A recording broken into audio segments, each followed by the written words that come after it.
شفیع اللہ جان صاحب، آپ کی نظر میں کل ہڑتال کی کال ملک بھر میں کامیاب ہوئی ہے؟ جہاں تک 8 فروری کی بات ہے، تحریک انصاف نے جو مقاصد حاصل کرنے تھے وہ ہم حاصل کر چکے ہیں۔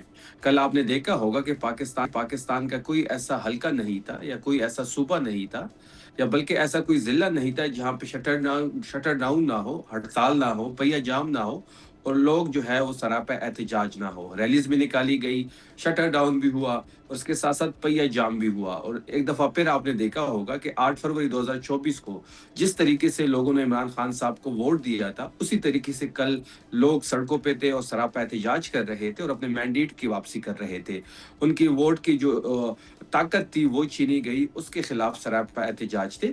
آپ نے یہ بھی دیکھا ہوگا کہ پنجاب کی حکومت ہو یا سندھ کی حکومت ہو، یہ تو پہلے سے بوکھلاہٹ کا شکار ہو چکے تھے۔ سندھ میں ہمارے 175 رہنماؤں کو اٹھایا گیا 3 MP کے ذریعے۔ پنجاب میں تو ایسا کوئی، بیرسٹر گور بالکل ٹھیک کہہ رہے ہیں کہ ایسی کوئی ولیج کونسل نہیں رہا ہوگا جہاں پہ ریڈ نہ ہوا ہو، جہاں پہ پولیس چار دیواری کا تقدس پامال نہ کیا ہو۔ لیکن اس کے باوجود آپ نے دیکھا ہوگا کہ پنجاب کی بڑی بڑی مارکیٹس جو تھی وہ بند رہی۔ خیبر پختونخوا میں تو ویسے ہی انہوں نے کامیاب ہونا تھا کیونکہ یہاں پہ قوم فیصلہ کر چکی ہے۔ یہ تحریک انصاف کا گڑھ ہے، یہ تحریک انصاف کا قلعہ ہے۔ اور آپ نے پشاور میں دیکھا ہوگا کہ کارخانوں کی مارکیٹ جو کہ اتوار کو عموماً اوپن ہوتی ہے وہ بھی بند رہی، اور پورا خیبر پختونخوا میں تمام تر مارکیٹیں بند تھی، شٹر ڈاؤن تھا اور پہیہ جام تھا، جی، اور ریلیز بھی پورے خیبر پختونخوا میں اور بلوچستان میں آپ کے سامنے ہے۔ سبسکرائب کریں اور بیل دبائیں تاکہ کوئی خبر رہ نہ جائے۔